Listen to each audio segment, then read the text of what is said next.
All right, you guys, it's your girl Sandra D, the main event, and welcome to my channel and to my community of love and unity. We will not be talking about hair. We will not be talking about food. We are on this journey of talking about the narcissist. Now, I'm going to follow this video up with a part 2 because you know what, you guys, sorry about that, but my video cut off and I got to finish telling you guys why that narcissist is mad at you. Now, I left off in the last video of giving you an example about a plant, when you water a plant. Okay, you got to think about the narcissist in this capacity. All right, when you was in the relationship with the narcissist, you were pouring in the good. Okay, you was giving them good and they was giving you bad. But while you were pouring into that narcissist, you was nurturing that narcissist. Okay, so therefore the plant, and you have a clay pot.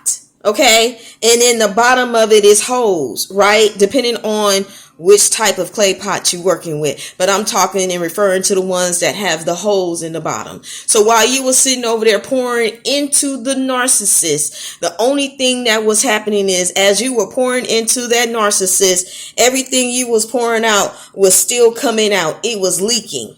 Okay, because there's a hole. It cannot sustain. A narcissist cannot sustain healthy relationships. A healthy relationship to a narcissist does not exist because of their childhood traumas. Okay, so what are they doing? They're getting good, healthy people like yourself, destined for greatness. Okay, they want to be able to have that goodness in their lives, but because they're not willing to deal with their childhood traumas, relationships with a narcissist will never last because they are not healthy. They're not built to last. That narcissist is not willing to get the healing that they need in their lives. So what winds up happening? They feel like they got to run this manipulation. They got to run this game on you, okay? Because they want you to feel sorry for them, but they don't want you to leave them, okay? Because they going to make it seem like they cannot make it without you.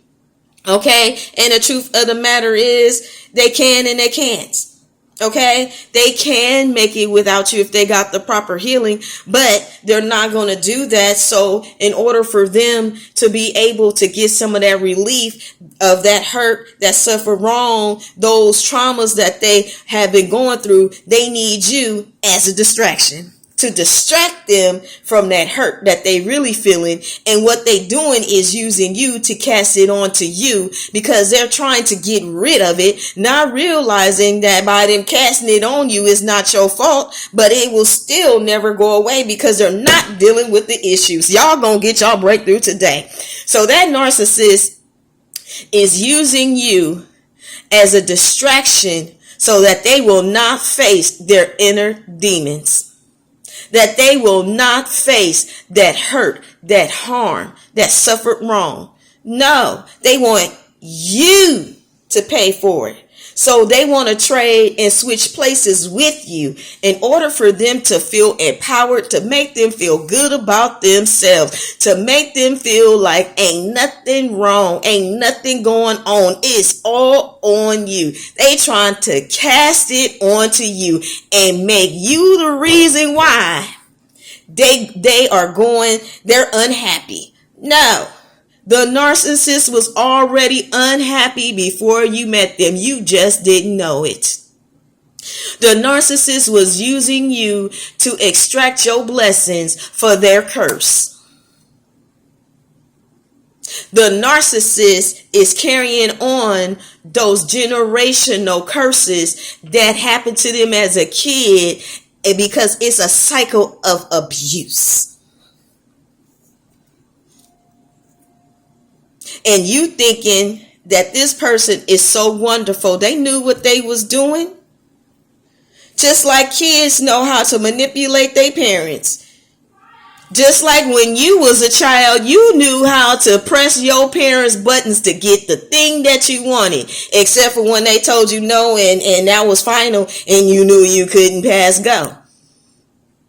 And this is what the narcissist is trying to do to you. They trying to work you to get what they want.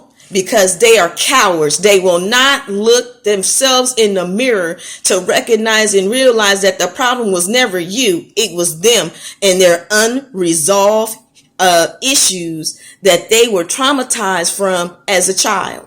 So they're going around with these dark clouds, okay, over them. So when they choose you, all they want to do is sit over here and get some kind of relief. And it's going to always be temporal. It's not going to last. This is why they got to have so many supplies and try to suck as much supply as he can from each person that he comes across. Because he's in denial or she's in denial. How's somebody going to sit over here and think they perfect and you a healthy person and you know that you got some things that you need to work on? Make that make sense, y'all. Make that make sense. So when the narcissist was sitting over here doing all of these things to you and then they couldn't decide on whether or not they was going to keep you or cast you off to the side for later on. Okay, this is when you went into that smear campaign. This is why they tried to get into your inner circle and meet your family and your friends and things in that nature. Okay, because they don't want to just have attention from you. They want to try to get as much attention from anyone else that they can. And then sometimes they'll try to not just get that person that you know on their side, but they gonna wind up going to them later on to get supply for them too. This is how the narcissist be working its work. And if they can't pull the manipulation or the wool over your eyes, then they're going to put you in a trauma bond and cast onto you what they went through because they don't expect for you to get to the other side. They don't expect for you to recover. They don't expect for you to be able to heal and keep your blessings. So yeah, the narcissist, when they picked you, they knew that they was picking a winner. And the only reason why they wanted to run the game on you in the first place is because they needed to receive some type of relief from that pain that they refused to deal with. This is why you get the narcissistic rage. Okay, this is why they throw the fit. Because when they find out that it ain't working, they mad. They mad as hell that you didn't take the bait. And when you leave, they even more mad. Because they wanted you to stick around to continue to be in misery just like them. And be tormented with the same type of bondage that they are in. They want you to be stuck to. And if they do decide to come back later on, it ain't because they done learned their lesson and seen the error of their ways. That's their time for them, that when they're with that other trainee, that other candidate, that other supply, that they're going to wind up leaving too. They want to see how they could come back and get some more of your good supply, your blessings. You an asset. And I know some of you guys is like, well, all they had to do was just do right and God would have blessed them too.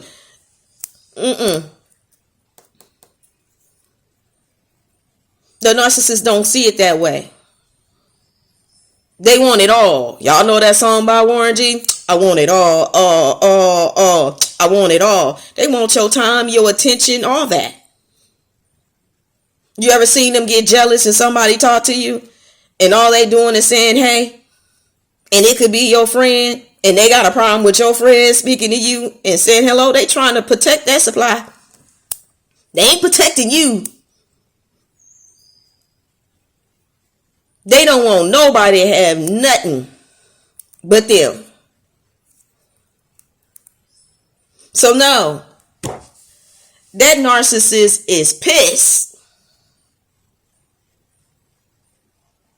because you snatched up your blessings and you were supposed to. That narcissist is sitting over there throwing fits And even though that narcissist may even have another supply or two, that narcissist is still thinking about you. And they kicking themselves in the behind and in the butt. Because they thought that they was going to be able to destroy you. And all you did was come out even better. You ain't mad at that narcissist. You don't like what they did and how they treated you. Yes, that is correct. But when you come out on the other side of this and you see what the narcissist is for what the narcissist is, you're not really mad at the narcissist. And you're not mad at the narcissist because you recognize and realize, oh, this is exactly just how you are. And God turned this around in my favor as a blessing. Y'all ever seen one of those movies when it's two guys they fighting and this one dude, he beating the crap out of this dude for what he did to him and how he treated him and this, that, and the other. But then all of a sudden he stops and then he was like, you ain't even worth it. And this is what I mean by you're not going to be mad, because you're going to recognize and realize they was never worth it. They not worth your energy. They not worth your time. They were never worth it. Because anybody that got to come in and try to deceive you and can't be real with you and can't be straight with you could never be trusted. You can't trust somebody that can't keep it a buck and can't keep it real. Like I told you, you thought you was getting a Gucci and you got you a Fucci. You got a counterfeit, a Zuba Zirconia, a fake diamond. You thought you had leather, but you got some pleather. It wasn't real grass, it was artificial grass. These are all of the things that the narcissist is. Fake, phony, a fraud, a has-been. That they can't sit over there and look themselves in the mirror and really get the healing that they need. They got to lie to try to kick it. That's what they did. They lied to kick it, to use you as a distraction, to try to get something that they could get themselves if they would just do what they need to do to work on themselves. But they won't do that. So this is why the narcissist is mad at you. And I'll see you guys in the next video.